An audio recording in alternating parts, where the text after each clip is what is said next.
Welcome, everyone. We're so glad you're here for season 2, episode 3 of The Next Great Read. Please take a second to give us a shout out in the chat. And if you can't see the chat or type in the chat, click on your little profile icon in YouTube and sign in. And then you should be able to hang out with us in the chat and let us know what you're reading and what your thoughts are about what our awesome hosts are going to be talking about tonight. Take it away, ladies. Hey. Hello, everybody. Glad to have you here for another show. I'm excited. We all have our fun backgrounds on tonight. Finally, we all three have it. We're still saying we need shirts. We make shirts. We do need That's shirts. right. You make the shirts. I don't make shirts, but Lauren does. Lauren will make us some shirts. They'll be awesome. They'll be so good. We'll have to put things up here so people can read them. We are really excited to bring you an out of this world episode, which if you haven't seen Twitter or anything else, obviously that's what our theme is. Let me go in here and share my screen. Guys, anything that you want to say before we get started? Oh man, I'm just really excited I think this week I finally got into some books that I've been just personally wanting to read. And especially after last week's episode about being in a reading slump and just giving ourselves that permission to read things that we want to. I'm really digging into that. And now my bedside table is like 2 different huge piles of books. But I'm like, yay, now I have things to just dive into one right after the other. And I'm ready to. Feels good. my TBR pile is always humongous. So I think the acquiring of more books, I think you had it right on, because even though my TBR pile could probably kill a person if it fell, I just want more. I hear book talks and I hear things that are going, I want to read that book. So my TBR pile is usually digital. Like I have them on my Goodreads, which is great because then I have it with me whenever I go. But then the hard thing is, it's like, well, I don't physically have something. And that's when I get stuck. And I'm like, but I really want to read this one, but I can't get it right now. So I guess I'll read this one. No, I physically have the things that I've been really wanting to read. So that's exciting. That is exciting. I get a little stressed out when my pile of books to read gets higher and higher. So I have to give myself permission to let it just grow and it'll be okay. Yep. But I've also tried to be more well-read as far as other genres. After talking about this last week, I'm like, maybe I should try that. And there's this one book in my background that I keep wanting to read. So I think I just need to read it. And it is not my genre. It's kind of romancy, like silly chicks. Was it chick lit kind of stuff? Chick flick kind of stuff. So yeah. Anyway, we are really excited to have you here tonight. Tonight's episode is out of this world. I'm sorry, you have to see this little thing because Kerri is a giant Dwayne Johnson fan. And when I saw this one, it cracked me up. It cracked me up because he's looking up at Kevin Hart. But gosh, I never happen in real life. No, but it's true. It's like time travel. It could be out of this world because it's time travel, but this kind of time travel, I don't want to have a part of. I like Dwayne Johnson just the way he is. Dwayne Johnson could be laying on the floor and still look down at Kevin Hart. I mean, Kevin Hart's funny, but yeah, I could probably look at DJ all day. That's what he goes by, DJ. Anyway, just saying. Okay, let's see who's up first. It is Misty. I was really excited to read this book. It's actually been on my pile for a little bit. I think I'm to the point where I will read anything Karen McManus writes. I'm to that point. Like, she has just not let me down so far, and her books are always on point. Even though this is kind of a mystery, I kind of stretched a little. Let me explain it, and I'll explain why it's out of this world for me. All right. So it's the world of the super rich. And I mean, they're so rich that this whole family just almost owns this island. Like, everybody on this small island over there, kind of people go island off of, off of New York coast and all that. And people go there and people know this family, and they arrive to party and extremely big, dresses, and they have galas and everything. So there's this mother, and her husband dies, and she has these teenagers, these 4 teenagers, and their life is great. They go to college, and then all of a sudden one day they get this letter. You've been disinherited. Don't ever come back to the island. And so then life goes on. Now you come into the story where there are 3 teenagers that are the children of, so they're her grandchildren. And all of a sudden they get a saying, I missed out on y'all's lives. Would y'all like to come work on the island for the summer? Blah, blah. They get there, and it turns out that grandma did not invite them. And holy cow. But now that it's been set, like, she can't look bad in front of the paper. Like, oh my gosh, the children have returned. Like, it's a big deal. And and so she has to play nice. She has to play nice. And so she keeps them there. But then as they keep on, the mystery, because they're trying to figure out, why were these kids disinherited, and why not let back? Was it a murder? Was it this? Was it, different theories. And I don't want to ruin the book for you if I go too long, but it is just, I still happened until the very end, and I love it. And you're going back from the past tense to the present, now back to their parents when they were teenagers. So it's really cool. I like it a lot. And why was it out of this world for you? Because I have never been of the uber rich. And it's kind of funny because the teenagers' parents wanted back in that world. You have to go no matter what. I don't care if you don't want to go. You have to go. We need to know, they want a style of, owning everything in existence, being. So it was completely out of this world, because I can't even imagine much money. I don't even think I want to have that much money. No, I've read this book too. And it's one of those things where the world, it's like, that's not something I would ever want to be a part of. It's like the people just do whatever for them just because of who they are, rather than if they're their friend or if they really like them in any way. So yeah, I'm with you. This is be out of the world for me. Definitely. That makes me think Pretty Little Liars. Yeah, this one's debutantes. This one's a little bit more murdery than that. Yeah, and it's more like their grandma reminded me of Miss. Like, she's a recluse. She's a little bit not crazy, but it's just her assistant and her lawyer. Like, it just, it's really interesting. I liked it. So like I said, anything by Karen McManus never disappoints me. That's true. Or the kids, like Audrey said in the chat, like, everybody knows as soon as you see her book, it's hers. And they're like, that's the one who wrote the lying one. One of us is lying. Yeah. I love them all. Yeah. She's good. All right. Here's mine. This one, first of all, I had to put 2 book covers on here that are from her. This is one of my favorite horror writers. Shudder, which is the little one in the bottom right-hand corner, is pure supernatural horror, like Dracula, Descendants. I mean, not Dracula, but Van Helsing Descendants, all the hunters of all the monsters. So that one's different. And, this one is still considered to be horror, but I've housed it in the science fiction area of the library because it takes place in deep space. And so I just love her book covers. Like, you can see the skull in there behind the stars and stuff like that. She's so good.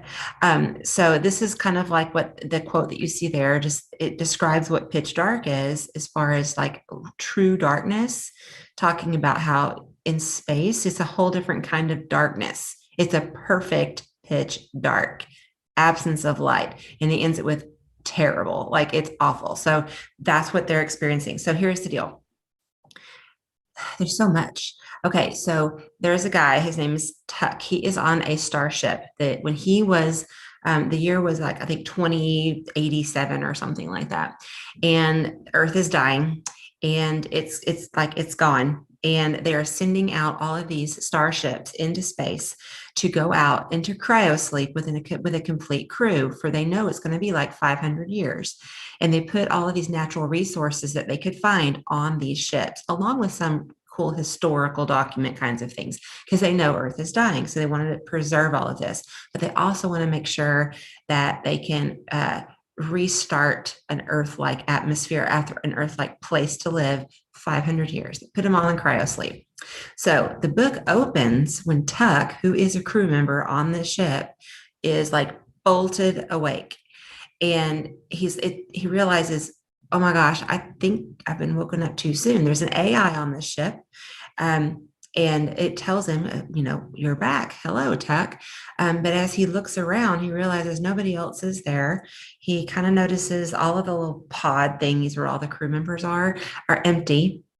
But as he walks around the ship, nobody is there, except all of a sudden he comes across this bony, twitchy, kind of human-like looking thing that happens to be wearing the uniform of crew members and stuff. It's not a zombie and it's not an alien. It's like some kind of combination. Anyway, and he realizes, oh my gosh, it's going to kill me. And he starts to have this discovery. He talks to the AI on his ship. There's a chip embedded in his brain, so he can talk to the AI just by thinking, which is really good because these monsters that are on his ship they hunt by sound and they kill with their screams.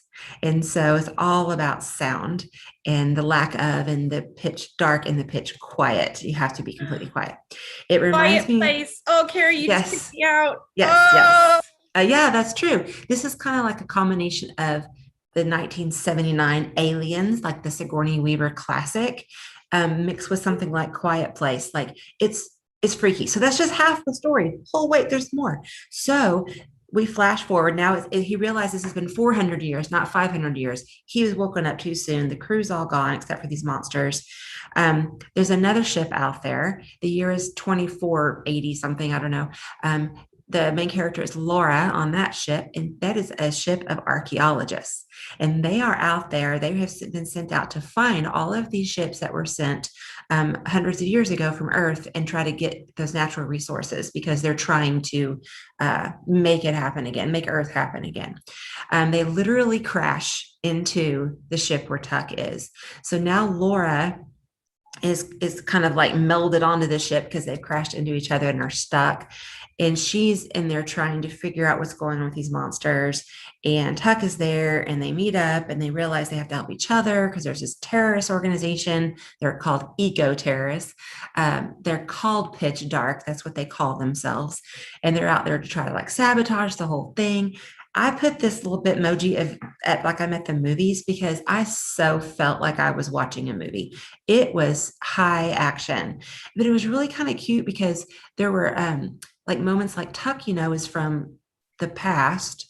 And so there's all of these pop culture references that he throws out there, and he's trying to be funny or just, have a part of the conversation. And he'll throw out these pop culture references and they'll be like, I don't know what you're talking about.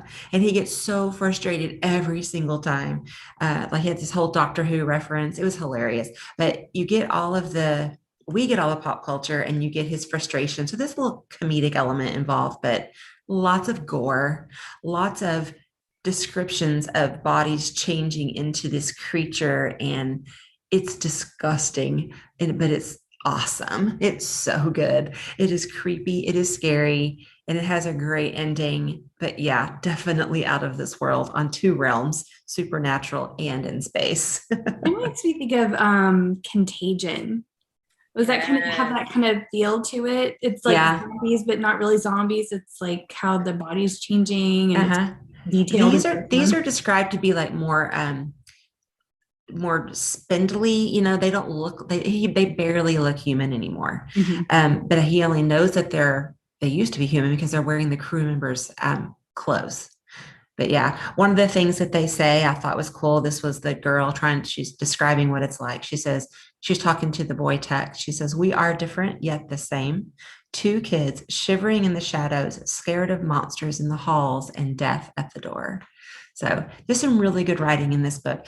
Courtney Almeida is a bookseller and a former librarian, but she's also is an English major. And so she's got beautiful words. Like some of the stuff she says is like, you just like, survival is barbaric. Like she just says things real simply, but really, really good. 1,000 bad things can hide in the darkness. It's great. It's awesome.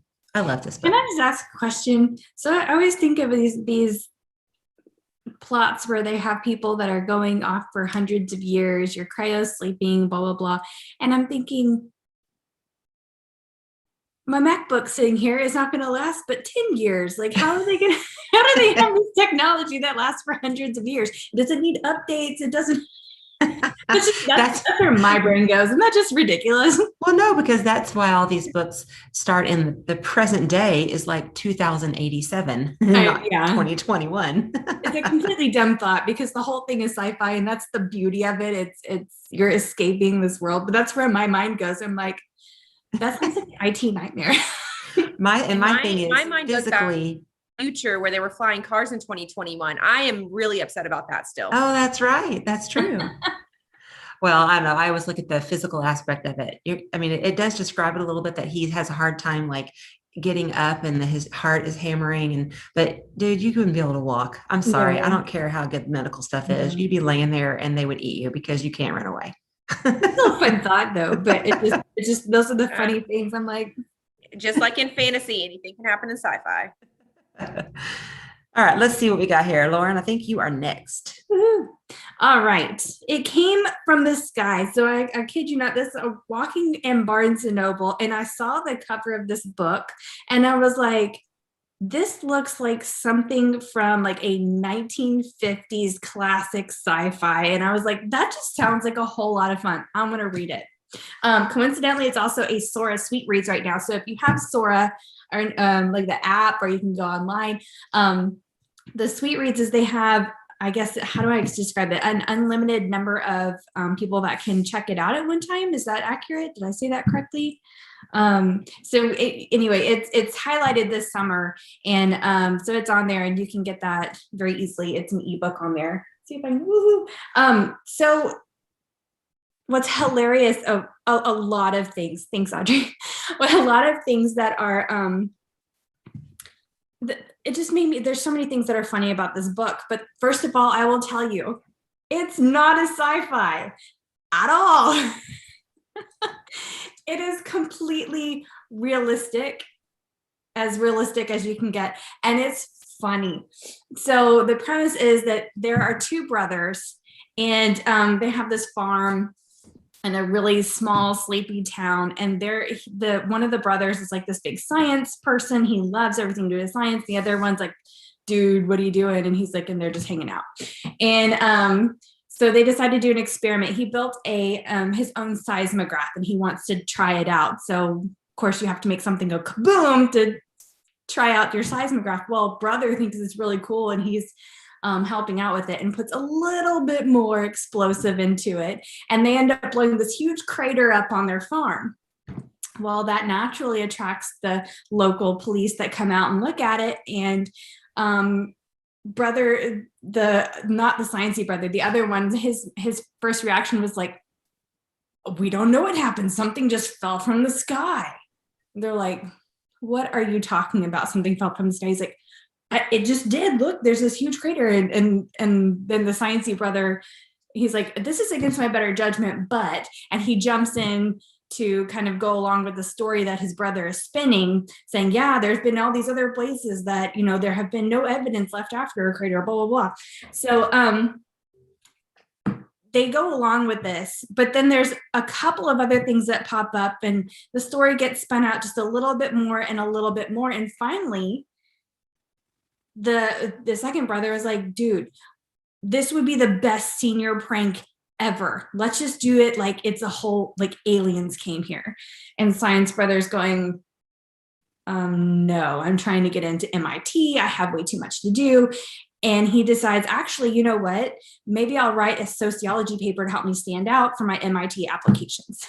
So he's going off of this whole social experiment, and they're doing a whole hoax where aliens have come, and people are jumping on it.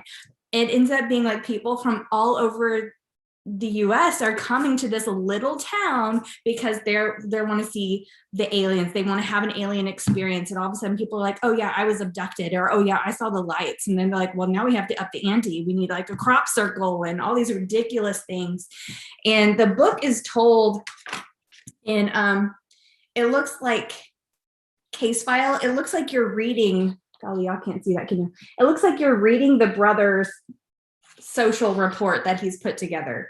But the thing about this is that this is such a huge, goofy book. You're like talking about, oh yeah, aliens were here. Dude, what are we doing?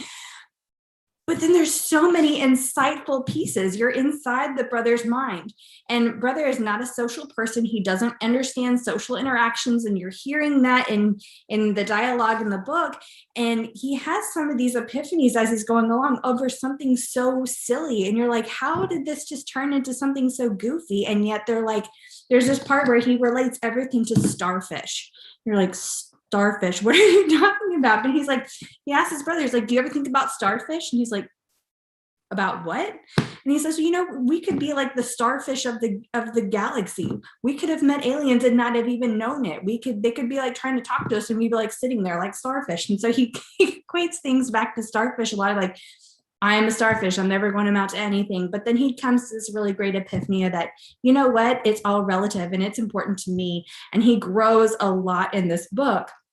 And not just with himself, but the way that he is able to interact with others.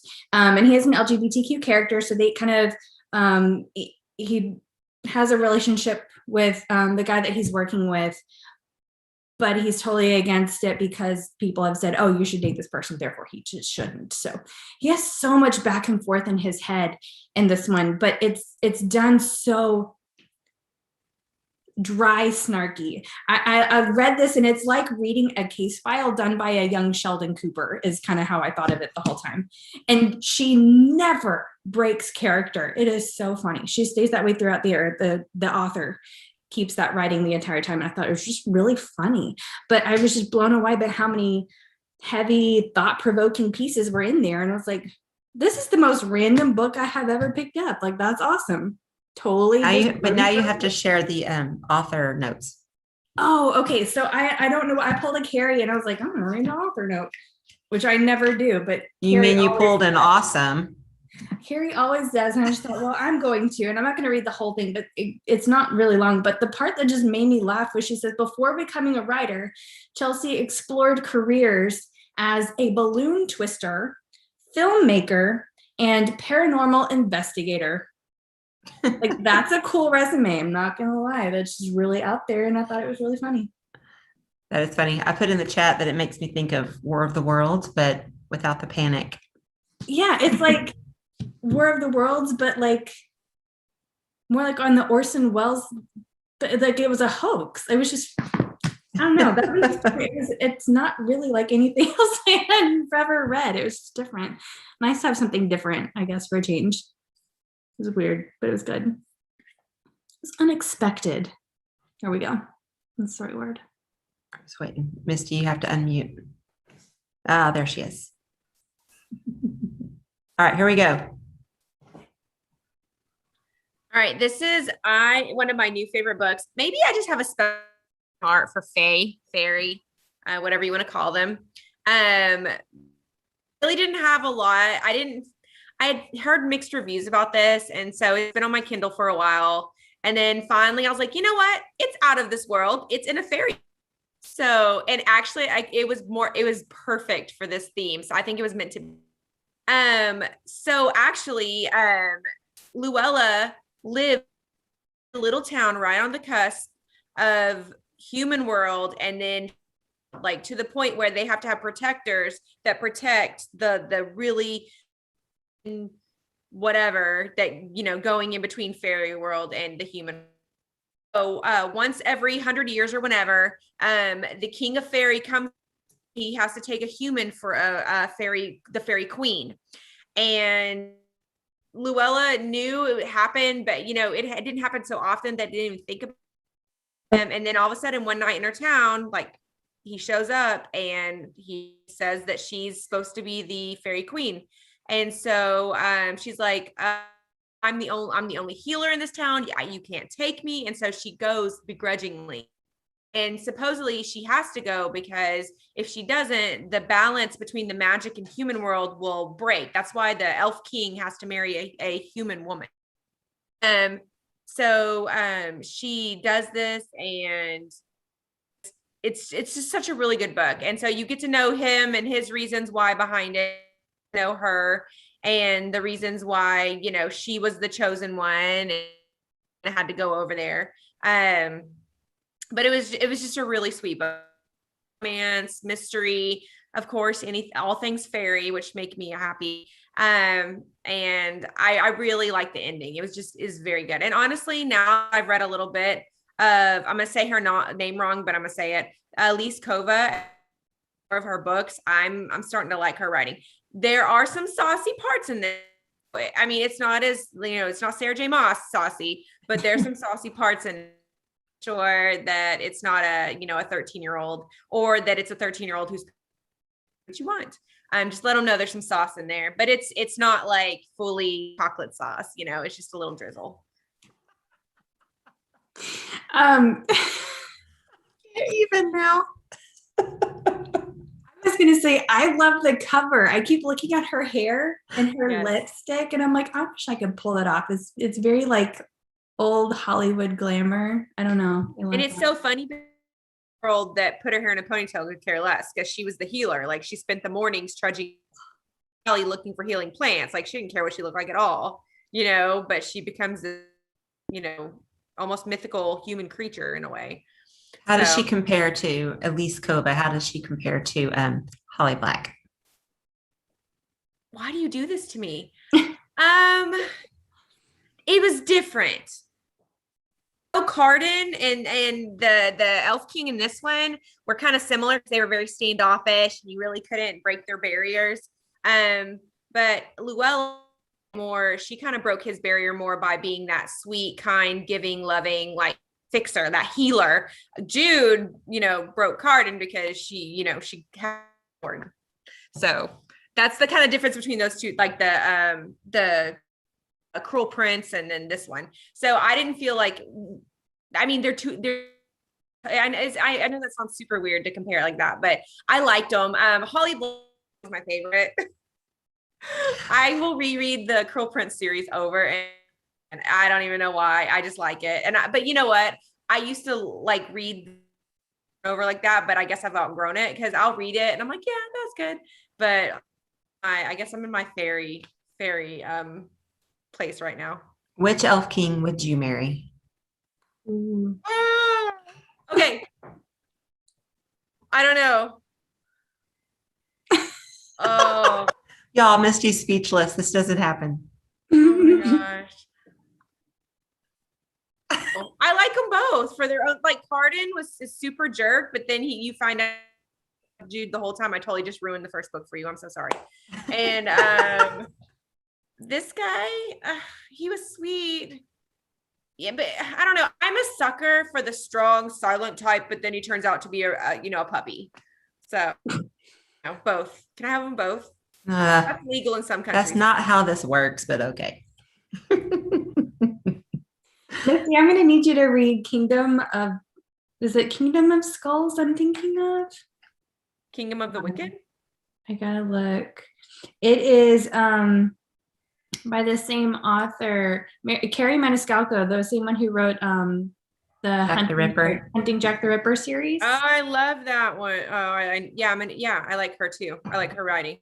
Yeah, well, she has another series. The second book will be coming out, I think, in August or October. I can't remember which. But Kingdom of Skulls, it has all of your different monsters like you like, but then that's like the main character. He's like I guess a demon, and you kind of like that really good looking brooding type or whatever. You need to read that. I really do. Right up your alley. Issues. Kingdom of the Wicked.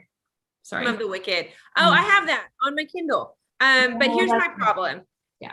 I told y'all, I love all things, but I will not. I've told myself I can't read a series until all books. Can't, like right now, waiting for the third book in the Chain of Gold series. Like I can't deal with that. I won't even watch a Netflix series until it's all out. Done. See, even my K-dramas, they all have to be out or I'm not watching it. No, that's the fun. You have that anticipation and that build up until the next one. Like, I need closure. Okay, I'm gonna get you here. Remember going to Barnes and Noble and waiting until midnight for the new Harry Potter to come out? But that was because you were with your other Harry Potter dressed up and it was a party. I'm wallowing in my pity party at home because I want the next book to come out, and I can only, Twitter shame so much into finishing the stinking book. Well, I think we should make it a thing from now on. We'll just wait at Barnes and Noble for all sorts of releases. But I don't think they do those releases. Do people do that anymore? What's pre-ordering? We need to talk about this. This needs to. However, I am becoming a book snob because I will wait for the special editions. Like Stephanie Gerber is about to put out another book, and I already ordered the special edition of it. I hope we put together like a Keller cosplay night or something. We need a cosplay night. Oh, I could dress up as so many things. Okay, anyway, next book. Okay, next book. Here we go. Last book. This one is a short story collection. I can't talk. I don't know if you can see all the names of the authors on here, but they're all YA authors, and there are so many on here that are very much popular and we have books in there, but you might not recognize some of the names on there because it's also booktubers. So this was a really cool thing. It's all about the villains. And so the beginning of the book, the foreword of the book, I guess, has this quote in there. And I love the way that they say it, where it says, we love to the villains. We love to hate them, and they hate to be loved, if only because being hated frees them from having to be good. It's so good. So here's the way this works. Because I like, something that's kind of like got a little thing to it, like can kind of see how it all goes together. Short story collections kind of bother me because I want more from the stories. They end too fast. And so this one's cool because you have a YA author writing about a villain, a famous villain. And then right after that, they've been paired with a booktuber who responds in some way to that short story by that author. And so it was really cool. I hadn't heard of half of these booktubers, and now I follow them because they're fun. So let me just tell you a couple of the stories and I had to read off of my notes. So sorry if I stop looking at the screen. But when one of them, the Sea Witch from Little Mermaid, it says if the Sea Witch had been in Little Mermaid's shoes. So it's a kind of like a role reversal. And the Little Mermaid is the evil one. And so it's kind of funny. You have Death is a villain in several of these stories. Death wakes up at the bottom of a well and has to figure out how to get out. You have a funny one. This was written by a booktuber, and it's called The Evil Vaccine. And so she just reflects on what kinds of things villains do in literature to be evil. And she talks about how in order to be evil, you have to stroke your cat while you're thinking. You have to have a cat in your lap, and you have to do that. You have to add Lord to your name to make yourself like the evil villain, Lord. It's just really, really funny. There's a Bad Girl Hall of Fame. Carrie, I might be an evil villain. Is there a help group for this? There's a whole section just for you in this book. There's like an advice column. It's hilarious. There's a Bad Girl Hall of Fame where she takes Twitter profiles of bad girls from literature, and she completely makes fun of them. And they're always female villains. There's Persephone's on there about like, why is everybody mad at me? I mean, I was a kidnap victim, and so like you have all of these things. The Wicked Witch of the West is one of the Twitter things that they put in here. Sasha Alsberg, who is a Booktopia, she has an advice column written to a criminal mastermind asking for advice. So she's going back and forth asking for all this advice, and all the letters are written by Sasha. But then we find out that she's writing Moriarty, the evil guy from the Sherlock Holmes novels. And at the very end, Moriarty says things like, he's impressed and he's watching her. Like, it's just really, really, it's just cool. But one of the best ones was Victoria Schwab. Death is the villain. And it talks about how he picks his victims. And he says he walks behind people through town, searching their faces for a light. He calls it a burning aura, like the last air escaping a log on a fire that sends up a plume of smoke and sparks. And that's how he knows that that's his last victim. And then the reflection on that is by Jesse the Reader. His name is Jesse George. And he talks about, he's talking to death. And he says, you inhale life, but you exhale chaos. And then he says, even though you wreck hearts, you have a way of bringing people together. So it's just some really cool ways of thinking through the evil villains and like modernizing some of it and then doing some reflections back on it. And I completely found some booktubers to follow after I read this book. It was really good, but it's a whole world of villainy. Is that a word? Villainy, villainry, Yeah. villains, villainy. That's it. Yeah. But But yeah, I loved it. Fun. I was just explaining. It's funny that you're talking about this one because I was talking to my husband and I was trying to explain to him. I said something about if I were in a movie, I'd totally be a villain because they always get like the best dress stuff and always have the best makeup. They always look so fabulous. And he's like, "What are you talking about? There's plenty of ugly villains." I'm like, "Not if you're a woman, we look fabulous." That's true. Well, unless you're doing the Cruella de Vil from not the most recent movie, but the one before, and there isn't a whole lot pretty about that. But she's pretty in this new one. Yes, it's Emma Stone. So. I just want to be Belle. Yeah, who Belle. doesn't? Like I know she's a good guy, but I want to be Belle. Like I want the. I know. Don't we all? I will take Stockholm Syndrome. You can put me in the library. Makes me think of do you remember that TV show Once Upon a Time? Yes. They're all in like all the fairy tale people there like in our world because of the curse from the evil queen. But the evil queen, my gosh, she got to have the best outfits and the best makeup. I was like, I want to be her. She's awesome. Yeah, she did. She looked good.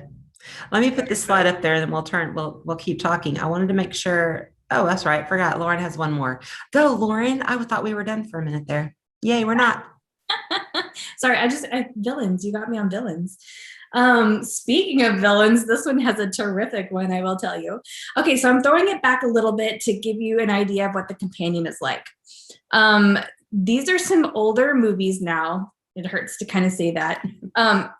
So the Glass House, this is like the Glass House meets the Sixth Sense. It is so creepy.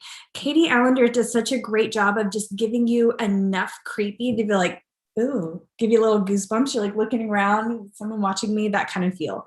I would say it's more like creepy thriller rather than horror though.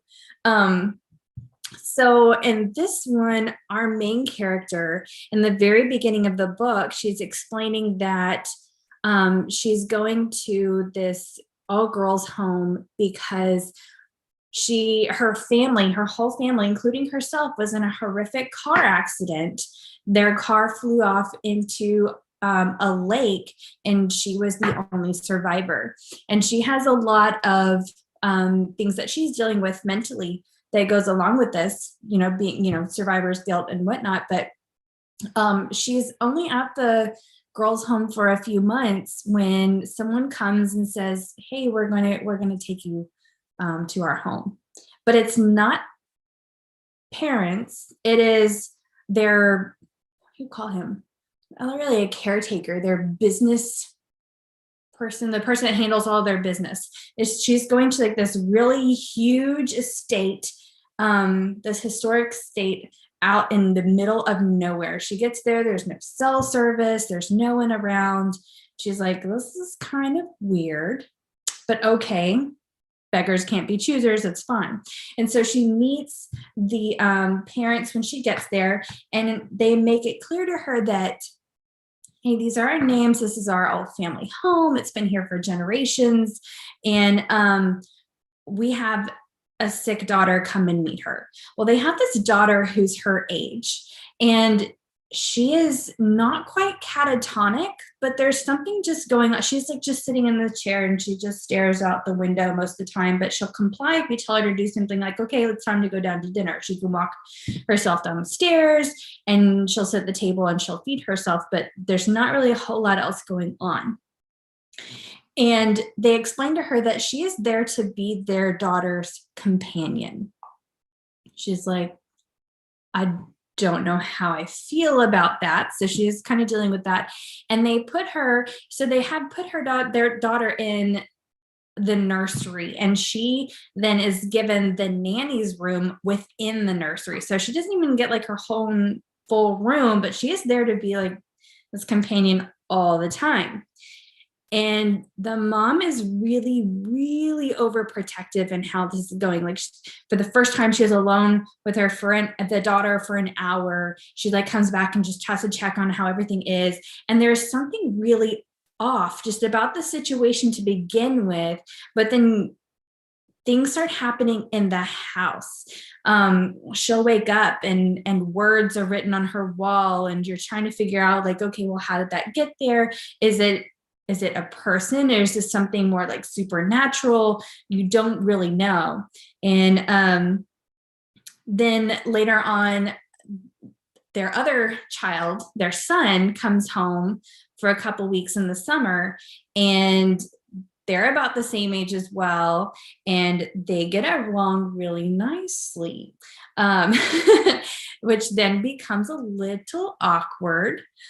But at the same time, she has no one else to talk to. So you're kind of like rooting for it. You're like, oh, she really needs someone else to talk to. And it's nice that someone is nice to her, genuinely nice to her. But this one has you guessing here and there. And I figured out what was going on pretty early on. But at the same point, it wasn't like the story was ruined. You're wanting to see, okay, is this what is happening? Okay, how are they going to resolve this? How is this going to play out? And it is definitely a thriller for sure to see how it plays out. So I said the glass house because they were taken in by people that they were supposedly know, and they were really bad to them. And then the Sixth Sense, actually, I'm not going to tell you why it's like the Sixth Sense because I don't want to give anything away, but other than to say that, I know I can't say it. Other than I would say it's not about the movie itself, but one of the stories within the movie. So if you remember that, you can kind of go through and guess about how some of that's working. But this one was a lot of fun to read. I can't remember the last time I had felt so bad for a character. She did such a really good job of really making me feel bad for this girl. Like she's just trying to do her best, and these people are just weird. This house is weird. It's creepy. They've lived there for generations, and they're all about their how everything is looking in society. Like, what are you talking about? You don't ever go outside of your house. So it's a little strange, but the book overall was really, really good. I was happy with that one. A lot of creep factor in that. Well, I hope it's not the obvious reason, right? Okay.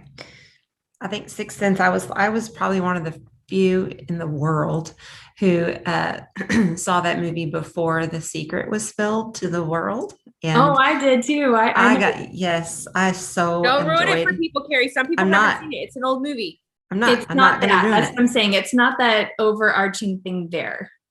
Well, I'm just saying, if you don't know what it is, go watch the movie because it's the best kind of shocking ending ever.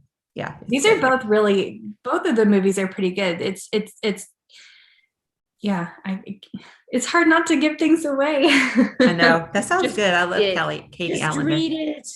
She's so good. Hey, before we get off of this, I just want to make sure everybody knows that next week we are taking the week off because it's the 4th of July. Celebrate our country. Yes. So we will not be here next week, but we will be back on the 13th. And the theme is judging a book by its cover because we all do it. And let's talk about it. Also, these are our Twitter handles there. If you don't already know that, let us know what you think.